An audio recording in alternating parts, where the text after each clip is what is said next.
Kayo'y nakikinig sa Target On Air. Target On Air. Ang ating text line 0927-861-1921. At nako, mamaya balikan po natin yung mga ilang comment. Dito muna tayo sa good news.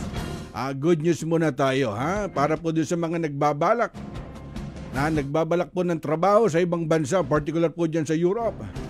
Inanunsyo po ng Department of Migrant Workers na ilang bansa daw po sa Europe ang naghahanap po ng professional o pagdating po dun sa mga healthcare construction, dun po sa mga manufacturing, hospitality, at household service sector. Dahil nung nakaraang Marso, mga kaibigan, nung Marso, kung di ako nagkakamali, nauna na po nag-anunsyo ang Japan na nangangailangan po sila ng 800,000 foreign workers. At upang alamin po yan, alamin po natin ang reaksyon dyan ng OFW Party List. Atin po makakasama ulit ang ating suki sa ating programa, si Congresswoman Marisa Delmar Magsino. Maganda nga po, Congresswoman Delmar Magsino. Welcome po sa Target On Air. Ano po ang inyong reaksyon na ngayon po dumadami na ang oportunidad para po sa ating mga kababayan na makapagtrabaho sa ibang bansa? Yes, magandang hapon, Rex. Of course, dito sa ating Target On Air, sa ating pong lahat. Unang-una po, ako po'y maligaya dahil bilang kinatawan po ng OFW Party List, sobrang saya. Apa. At nagpapasalamat po tayo sa dumaraming opportunity para sa ating mga kababayan na makapagtrabaho sa abroad, Rex. Apa. At ngayon pong huling buwan po ng taon, marami po mga looking forward na makakapagtrabaho na sa ibang bansa. Sa susunod na taon, ano po ang inyong mga paalala po sa kanila, Congresswoman? Alam niyo po, nagpapaalala po tayo. Ngayon pong papalapit na po ang ating, of course, Christmas, ang ating New Year. Alam ko pong marami sa ating mga kababayan ang excited at hopeful na makapagtrabaho po sa abroad sa susunod po na panahon. Una po, sisiguraduhin po natin na dapat maayos at legal ang proseso po ng inyong pag-a-apply. I-double check natin ang mga recruitment agency kung sila po ay legitimate o kung sila naman po ay banned na mga recruitment agency. Tiyakin po natin na accredited sila ng Department of Migrant Workers. Huwag po kasi tayong basta magtiwala sa mga nag-aalok ng shortcut o masyadong magagandang pangako na karaniwan naman ay scam. At syempre, kapatid Rex, kailangan din ang pag-aralan ng ating mga OFWs, ng ating mga kababayan, ang mga kultura at patakaran ng bansang pupuntahan nila. Ang kaalaman kasi at proteksyon ay very important at malaking tulong ito para makaiwas sa mga hindi inaasahang sitwasyon. Pangatlo, Rex, kinakailangan siguraduhing malinaw at detalyado ang kanilang mga kontrata. Basahin po natin mabuti ang nakasaad dito, lalo na po yung mga fine lines na akala natin baliwala pero importante po yan. Lalo na po pagdating sa sweldo, sa benepisyo, sa mga condition po ng trabaho. Ganun din po, higit sa lahat, Rex, kailangan ng oras para makipag-ugnayan sa kanilang mga pamilya. At kagaya po ng mga nabanggit nyo, particular po dun na kailangan matiyak po yung mga lehitimo na kanilang pupuntahan na agency at yung apply ang trabaho dahil marami po naghahanap ng trabaho sa ibang bansa po, Congresswoman. Ay alam niyo po kapatid Rex, alam niyo napakaraming pumupunta sa ating opisina at nakikipag-usap, lalo na yung mga sa galing papuntang Japan, sa Hungary, sa mga Europe, ganoon din po sa iba't ibang bansa dahil kinakailangan po nila yung napakagagaling nating mga Pilipino dahil sa tayo ang most loved na OFW dahil mapagmahal tayo, masipag, mapagkakatiwalaan at higit sa lahat tayo ay totoo sa ating mga employer. Yes. At para po sa kaalaman po ng lahat, ang OFW Party List po ay isa sa pinakamalaking hakbang na ginawa po natin yung mga nag-a-apply po sa abroad. Siguraduhin po nating legit ang mga recruitment agency. Kaya tuloy-tuloy lang po ang pagtutok natin at pakikipag-ugnayan sa Department of Migrant Workers para siguraduhin updated po ang listahan ng mga licensed at accredited na agency. Pinapaalala rin po natin na i-check ang listahang ito bago po tayo mag-abroad o makipagtransaksyon bago tayo umalis ng ating bansa. Kasi napaka-importante po nito at tayo rin po ay nagbibigay ng tulong legal para sa mga kaibigan nating OFWs, kapamilya, na nai-scam, Rex, o naloloko ng mga faking recruiters. Marami yan. Grabe, hindi natin mabilang sa ating mga kamay. May mga abogado po tayong handang umalalay sa paghabol ng ustisya para sa kanila. At syempre, palagi nating ipapaalala na huwag mahiya, huwag matakot magtanong. Kung may duda sa recruitment process o agency, nandito pong OFW Party List para makatulong sa kanila, Rex. Opo, at bukod po rito, ma'am, may mga bago po ba kayong sinusulong para po doon sa kapakanan ng ating mga OFW, lalo na po doon sa mga iba't ibang concern po nila, tulad na lang po doon sa mga balikbayan boxes po, ma'am? Yes. Kahapon lang, Rex, nag-committee hearing ang Committee on Overseas Workers Affairs at tinalaka yung ating inakda. Tayo po yung principal author nitong House Resolution number 499 tungkol sa mga issue ng balikbayan boxes, yung mga delay, mishandling, nawawala, nakukupitan, at lubos na nakakaapekto sa ating mga OFWs, ang kanilang pamilya pag hindi po natatanggap ang mga balikbayan boxes na ito, lalo na't malapit na po ang Pasko.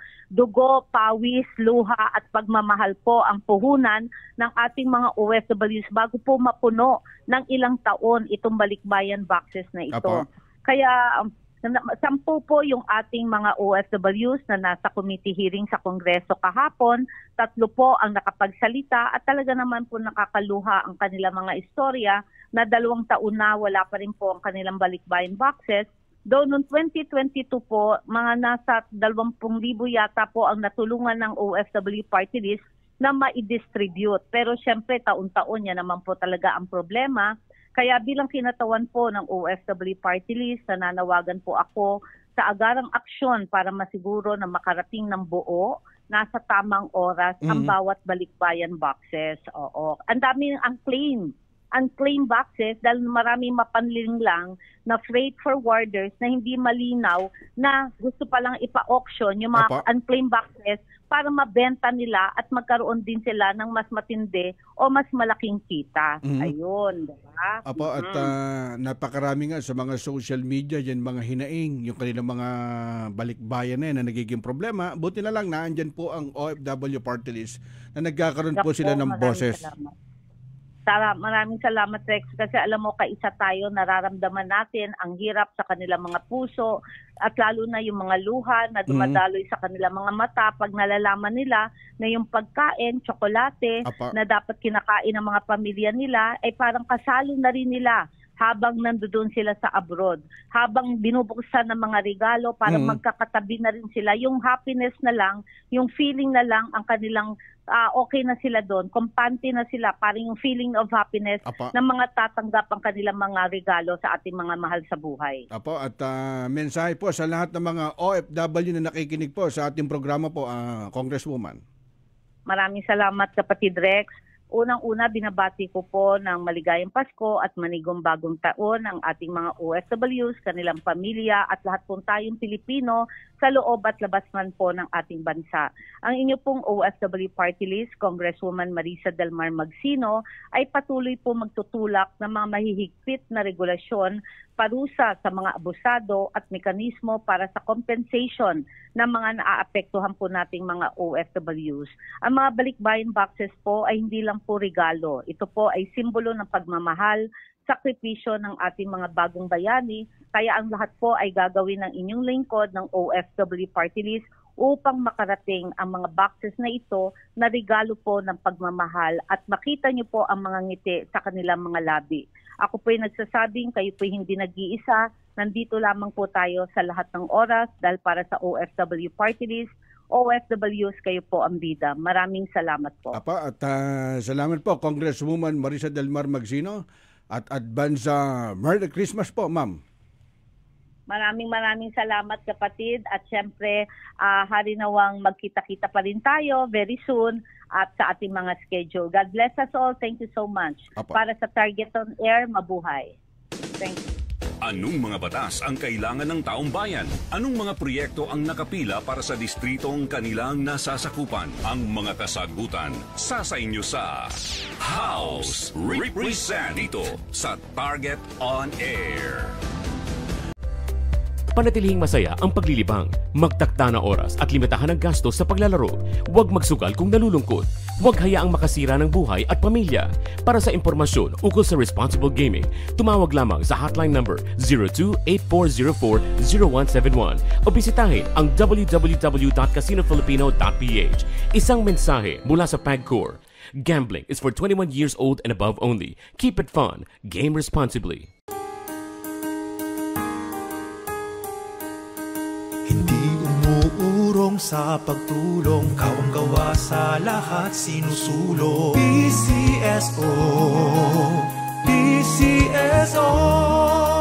Hindi umuurong sa pagtulong ang PCSO.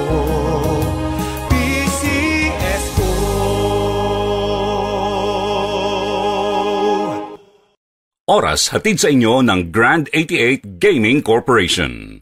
Ang bahaging ito ay hatid sa inyo ng Philippine Rural Electric Cooperatives Association Incorporated. Sa PhilReca, protektado ka.